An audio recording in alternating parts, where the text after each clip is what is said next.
Welcome back, my peaches. We are here today to review actually the first book in one of my favorite series of all time. We are reviewing First Grave on the Right by Darynda Jones, the first of a 13-book completed series by Darynda Jones. As I said, so buckle up. It's a good one. All right, so as always, we're using our Peaches 2.0 checklist to go through the book today. So per usual, number one on the checklist, genre. So a little bit different in the other books I review. The other books have all been more like fae, fantasy, different worlds, not anything you would see in everyday life. The Charley Davidson series is actually set in modern day times and everyday life. There's paranormal for sure, romance for sure, but it's, modern day times. She wears jeans, she's got a cell phone, she drives a Jeep named Misery. And I'd say there's a heavy dash of Veronica Mars worthy sass. So if you're a fan of the sass, you know what your next book is. That's all I'm saying. Number 2 on our checklist, spice. Darynda Jones is not the spiciest author I have ever read. However, sex dreams are actually like a crucial part to the plot of book 1 in the series. So definitely a 3 out of 5. The spice is there, but there's actual plot. There's an actual story. She's on case. We'll get into it, but there's an actual story. Number 3, plot summary. Like I said, there's an actual story to this book. So the series follows Charley Davidson. She is a part-time private investigator and also a consultant for the Albuquerque Police Department. And she just happens to be the Grim Reaper. What does that mean? The Grim Reaper is somebody in this universe who she's the only one. She actually can see the dead and she helps them cross over to the other side. Sometimes when people are crossing over, what's that Jennifer Love Hewitt TV series? What's that called? Ghost Whisperer, right? Like they're always sent on these adventures or random asks for these people to be able to cross over. So, as you can imagine, sometimes that includes getting justice, holding the bad guys accountable for any crimes they may have committed on the dearly departed. So you have lovable chaos and adventures throughout the book in the different cases she gets pulled into. There's always one like main overarching case in each of the books. So this one, there happens to be, 3 lawyers who are found murdered and she gets pulled in by her uncle to kind of consult on the case because obviously she can see dead people and it makes it way easier to solve a case if you can ask the people who were murdered who did it. So that's kind of the overarching case for the first book, but there's little other side adventures throughout each of the books. So constantly going on these little trips, adventures. And then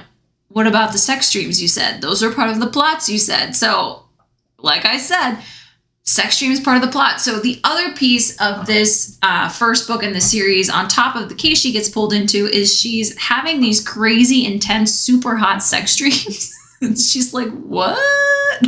I mean, yay, but like what? So she has always had this dark entity following her throughout her life. She's been super scared of it. She's nicknamed it the Big Bad. And she's starting to realize that there's definitely more to this Big Bad than she thought. It's definitely not a dead person.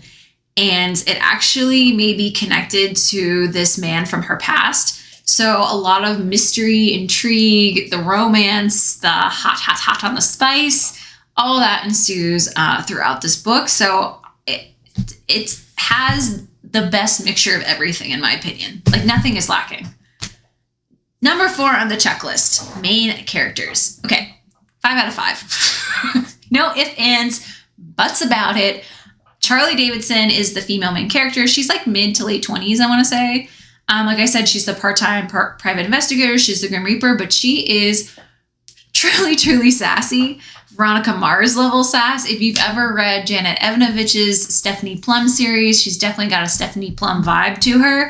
It makes you laugh, especially when she's interacting with her family, her friends. And then the main male character, his name is Reyes Alexander Farrow. He's very mysterious. I'm not going to give you too much because that'll kind of give away, but he's definitely very mysterious. There's not a ton of banter in the first book of the series because he doesn't really talk that much in the first book. But if you're a banter lover like me, just know stick in there. The series, it definitely amps up, and you get to know more about him, etc. But the first series is definitely just more mysterious. There's enough engagement that, you get the fix you're looking for. Number 5 on our checklist is supporting characters. Also 5 out of 5. No ifs, ands, buts about it. Darynda Jones is so good at writing supporting characters, and that they worm their way into your heart, like the Bat Boys from A Court of Thorns and Roses. They're just an essential part of the book. First kind of member of the gang, if you will, we've got Cookie. So she's Charley's BFF / neighbor / assistant. And she has this huge coffee addiction, which, who can't relate to that? Then we've got Amber, who's Cookie's daughter, also has a hefty amount of sass. We've got Angel. He's actually a 13-year-old dead gang member who Charley met when she was very young, and he ended up just sticking around, and he's since kind of employed by her, if you will. And she sends him on all his errands, and he helps her out with a lot of her cases. Then we've also got Uncle Bob, aka Ubi, as Charley likes to call him. He is a current detective on the Albuquerque Police Department, and he likes to leverage Charley's skills. Like I said, right, if you can talk to the dead person and you're trying to solve a murder, it probably makes solving the murder like way easier. So he definitely uses that to his advantage. And Leland, her dad, is also an ex-cop. And then the rest of her family, we've got Gemma, which is Charley's sister. She's definitely like a type A. She's always been like the perfect sister, and Charley's kind of been the screw up. But you get to see that relationship unfold a little bit more throughout the series, which I really like. And then Denise, who's Charley's like just evil stepmother. You get to see that unfold, but it doesn't get any better. Spoiler, it does not get any better. And then the last kind of supporting character, who's a main one throughout the series, is Garrett. He is a skip tracer. He interacts with Charley because of all her work with the police department and all that. He's definitely interested in Charley, but, he's got competition with Ray. So, what's gonna happen? Number 6. Favorite part. So the start of every chapter, and if this is your first time reading the book, don't miss these because they're my favorite part.